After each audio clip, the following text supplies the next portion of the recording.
Kali ini AA mau bahas kasus yang cukup mengerikan dari negeri Sakura nih, di mana ada seorang wanita yang dulunya dikenal baik, sopan santun, seperti wanita pada umumnya.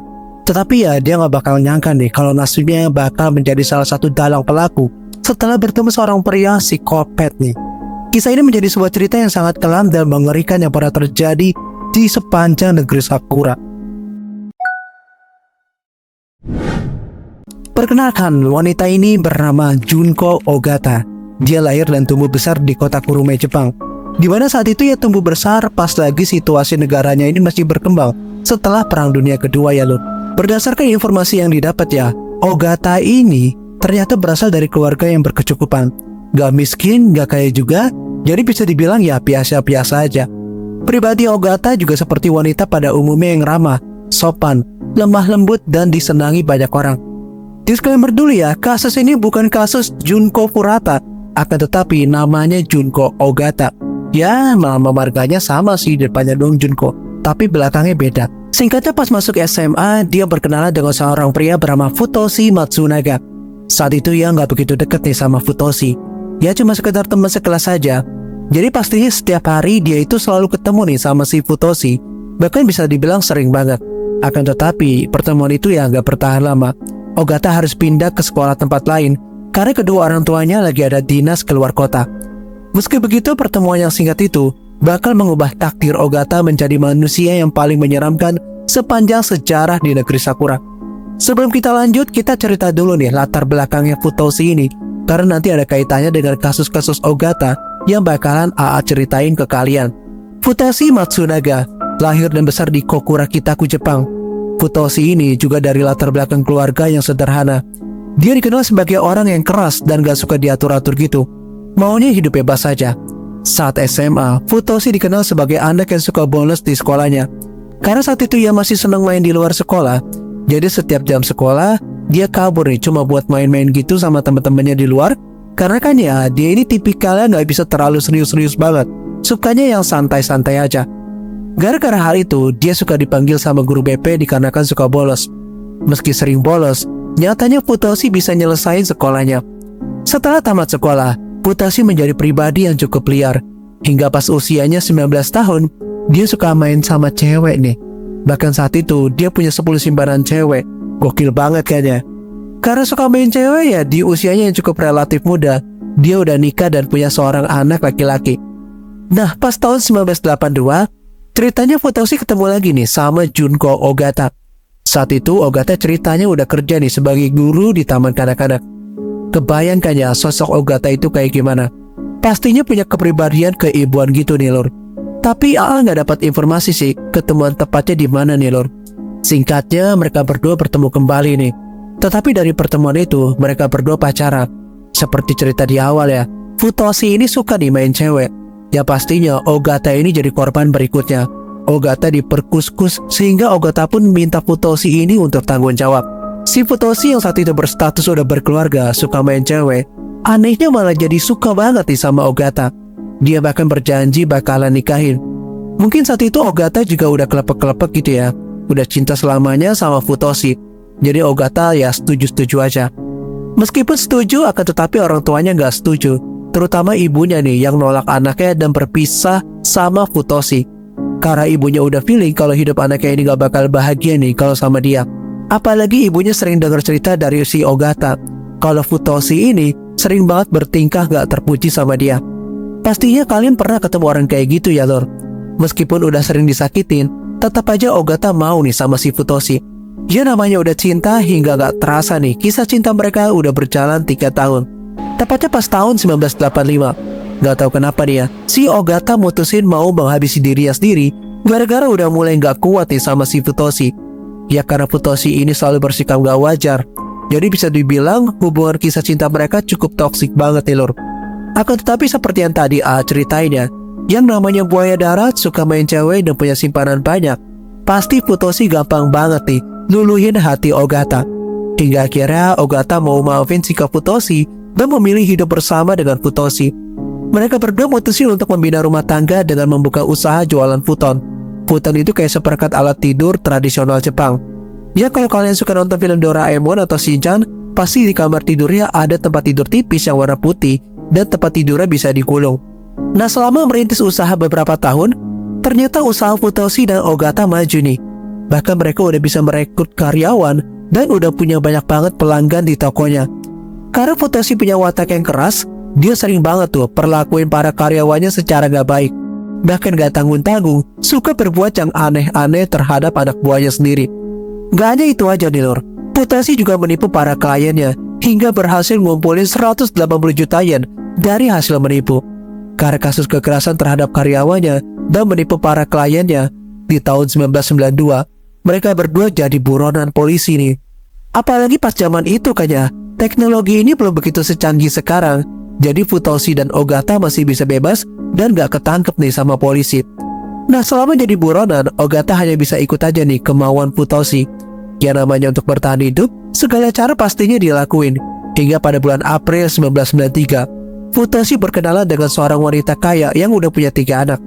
Nah, pas kenalan sama wanita kaya itu, Futoshi berbohong ke wanita itu kalau si Ogata ini adalah saudara perempuannya. Ya, yang namanya buaya darat nih lagi-lagi. Futoshi dengan mudah meluluhkan hati wanita kaya itu, hingga wanita itu mutusin untuk ninggalin suaminya dan memilih untuk hidup bersama dengan Futoshi. Tapi sesuai rencana di awal ya, Futoshi cuma mau menguasai harta wanita kaya itu aja. Jadinya di tahun 94, dia menghabisi wanita kaya itu dan salah satu anaknya. Untuk kronologi detailnya AA nggak nemu nih, karena katanya penghabisan nyawanya itu cukup ngeri banget, sehingga para media saat itu nggak berani publish ke publik demi menjaga perasaan keluarga korban. Nah, jadi si Futoshi berhasil mengeruk harta wanita kaya itu sebesar 11,8 juta yen. Saat polisi mengusut kasus ini, Futoshi dan Ogata sempat diinterogasi.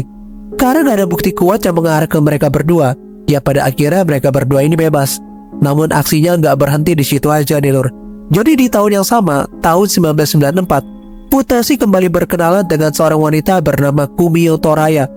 Kumiyo Toraya ini juga udah berkeluarga dan udah punya seorang anak, seorang putri loh. Seperti biasa nih ya, Futoshi berhasil mengambil hati Kumiyo dan singkatnya mereka berpacaran. Selama berpacaran, Futoshi menunjukkan sikap arogannya. Bahkan yang menyeramkan dari kisah ini, Futoshi mengurung Kumiyo dan putrinya di dalam kamar. Kemudian dia memberikan kejutan pada Kumiyo dengan setrum listrik. Belum lagi, hasrat birahi Futoshi selalu kambuh nih kalau lihat cewek cantik. Dia selalu melecehkan Kumiyo dan perlakuan gak terpujinya gak sampai di situ aja nih lor. Dia bahkan minta Kumiyo makan pupnya sendiri. Sampai di sini, Futoshi benar-benar parah sih. Selain itu entah bagaimana ya, Futoshi memaksa putri Kumiyo untuk memperlakukan ayah kandungnya secara gak terpuji. Dia diancam nih kalau gak mau gituin ayahnya, ya ibunya bakal dijadiin tumbal sama Futoshi. Singkatnya karena kengerian yang bertubi-tubi, akhirnya Kumiyo tiada nih pada tanggal 26 Februari 1996. Futoshi menyuruh Ogata dan putri Kumiyo untuk membuang tubuhnya di semenanjung Kunisaki. Sementara putri Kumiyo masih ditahan dan dikurung sama Futoshi. Nah, anehnya ya, pas diusut sama polisi, ternyata kasus ini gak selesai karena gak bisa nemuin bukti kuat untuk dapetin pelakunya. Di tahun yang sama ya, di tahun 1996, Futoshi dapat target berikutnya, yaitu seorang wanita yang merupakan teman Kumiyo. Karena pas pacaran, Kumiyo sempat kenalin ke Futoshi, jadi intinya ya mereka udah saling kenalin. Dan wanita itu statusnya juga udah berkeluarga dan punya 1 anak perempuan. Jadi pas ketemu, Futoshi ini berhasil memikat hati teman Kumiyo juga. Bahkan sempat esek-esek juga nih lor. Karena si teman Kumiyo udah cinta, ya Futoshi cuma bisa tebar janji palsu aja nih kalau dia bakal nikahin. Karena udah cinta, gak tahu nih gimana nih, teman Kumiyo ini rela kasih ke Futoshi sebesar 5,6 juta yen. Tapi setelah terima uangnya, Futoshi langsung nahan wanita dan putrinya ini di lantai 2 rumahnya. Wanita itu disetrum dan disekap dengan kengerian lainnya, sama seperti korban-korban yang sebelumnya. Sedangkan putrinya pas bulan Maret 1997 berhasil kabur dengan lompat dari lantai 2. Setelah itu Futoshi bawa wanita itu di jalan dan wanita itu akhirnya ditemuin sama warga dalam kondisi gangguan jiwa. Karena susah diajak ngomong, wanita itu ya masuk ke dalam rumah sakit jiwa. Gak sampai di situ aja nih lor, karena udah gak ada target lagi. Kali ini nasib malam menimpa Ogata. Kali ini Futoshi menargetkan keluarga Ogata menjadi korban berikutnya. Jadi pas April 1997, Futoshi kasih kabar bohong ke keluarga Ogata kalau dia ini adalah seorang pelaku penghabisan nyawa dan ngancam ke keluarga Ogata kalau gak dikasih uang tebusan nanti Futoshi bakal serahin Ogata ke polisi. Karena gak ada pilihan demi keselamatan putrinya, kedua orang tua Ogata rela membayar tebusannya sebesar 63 juta yen ke Futoshi. Tapi gak sampai di situ aja ya lor. Futoshi ini berhasil menahan seluruh keluarga Ogata di rumahnya. Selama di dalam rumah, demi melampiaskan nafsu setannya, dia terus melecehkan adik Ogata bernama Rieko. Saat itu Rieko udah punya suami yang bernama Kazuya. Si Futoshi ini juga main kuda-kudaan sama Rieko di depan Kazuya loh. Nah si Ogata ini sih gak ngelawan. Dia tetap aja dibantuin Futoshi. Setiap Futoshi minta sesuatu, si Ogata nurut-nurut aja. Bahkan yang parahnya lagi ya lur, pas tanggal 21 Desember 1997, berarti ya setahun setelah kejadian teman Kumio ya, itu si Futoshi nyuruh si Ogata buat nyiksa ayah kandungnya yang bernama Takashige. Usia ayahnya saat itu berusia 61 tahun.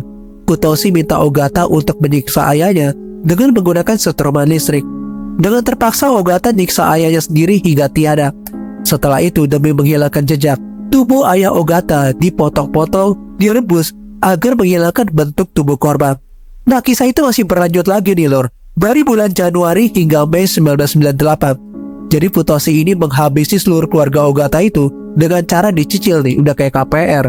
Jadi pas bulan Januari, ibunya Ogata dulu nih yang dihabisi. Bulan berikutnya, Futoshi minta sama suaminya Rieko untuk menghabisi anaknya sendiri yang berusia 5 tahun bernama Yuki. Jadi suaminya Rieko ini dengan terpaksa juga tuh siksa si Yuki ini menggunakan sengatan listrik hingga tiada.